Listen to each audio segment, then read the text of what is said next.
y angle. Beautiful risings, welcome back to my channel. I'm Dr. Poetry here to guide us through some wellness tips that I practice for pampering myself, increasing my aura, and just loving on my life, romancing my life. There's this trend called soft life that a lot of people have been talking about on these internet streets out here.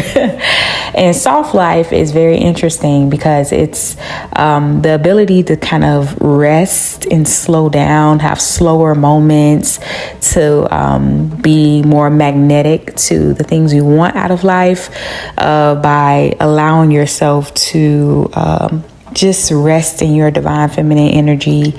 And this is a really interesting concept because so many of my grandmothers and foremothers in my African bloodline, Black women that I know directly, were historically denied the right to practice being soft. And so I believe as a chosen a chosen woman in this era, I am practicing a soft life for my grandmothers who may not have had the access and the luxury to do so.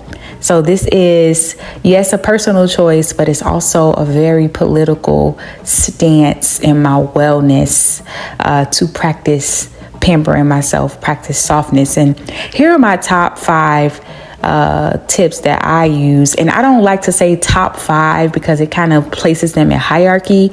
I believe that there's no particular hierarchy for practicing these tips. And some seasons, certain wellness strategies may work, and then you have to shift as you go through different life events, so kind of allow your spirit to gravitate to what works for you. And ultimately, I don't give advice. I do not give advice. I just simply say what has worked for me. And if it decides to rest on you, then, I encourage you to be open to it and just consider. So my first tip here is affirmations.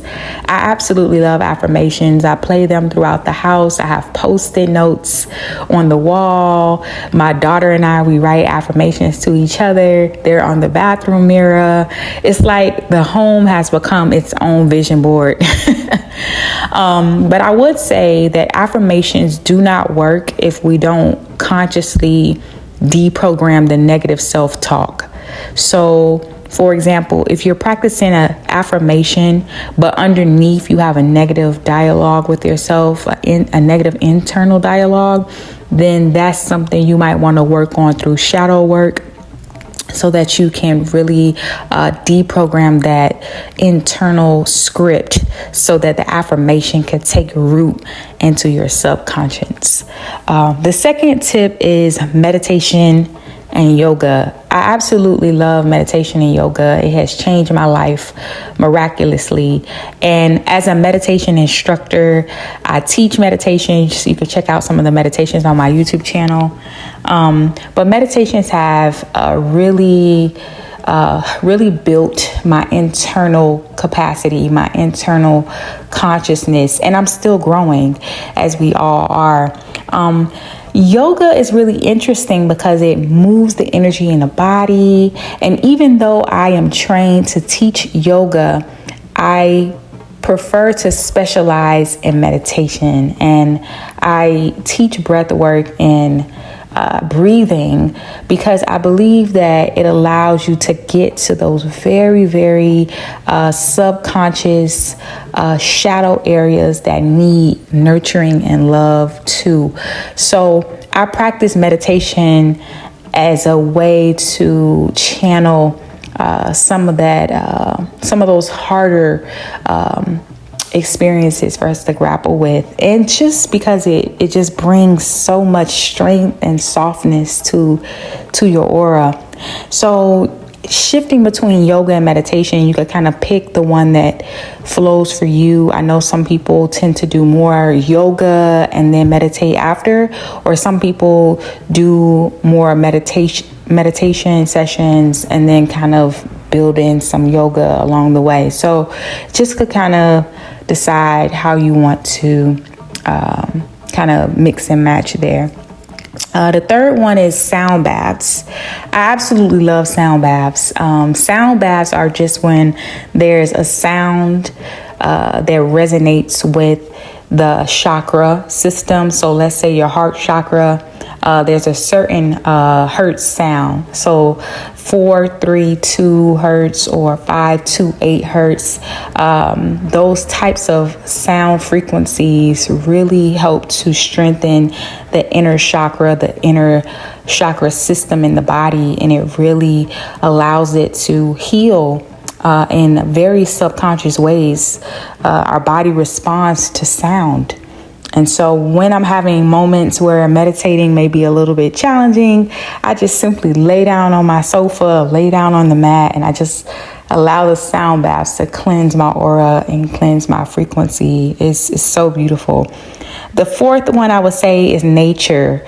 I love nature because it just really teaches you how to let go and surrender. And in those seasons where getting out to nature is very challenging, like for example, if you're out in it's winter, maybe bringing nature in to you. So some ways I bring nature to me.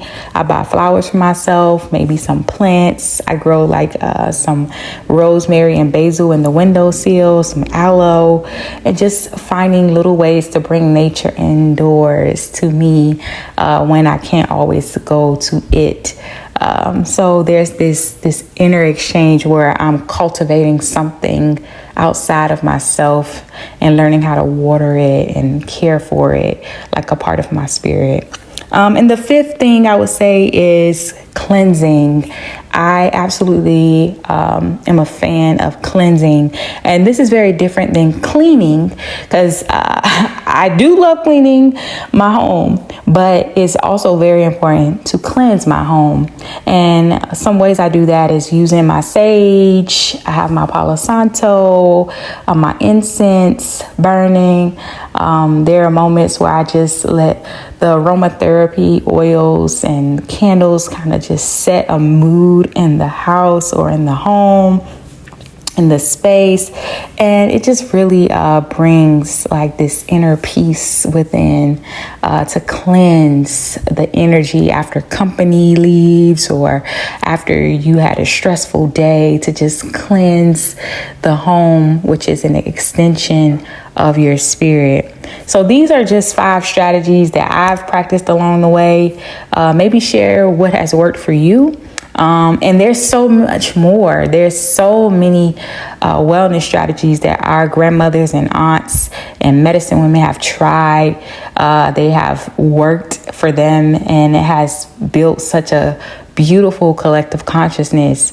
And we're all still growing in these different seasons and growing in these different tips. So these are just 5 quick ones, but feel free to share what has worked for you, and continue to pass this information forward to another sister on the journey as well. So thank you for listening, and have a beautiful, beautiful rest of the day.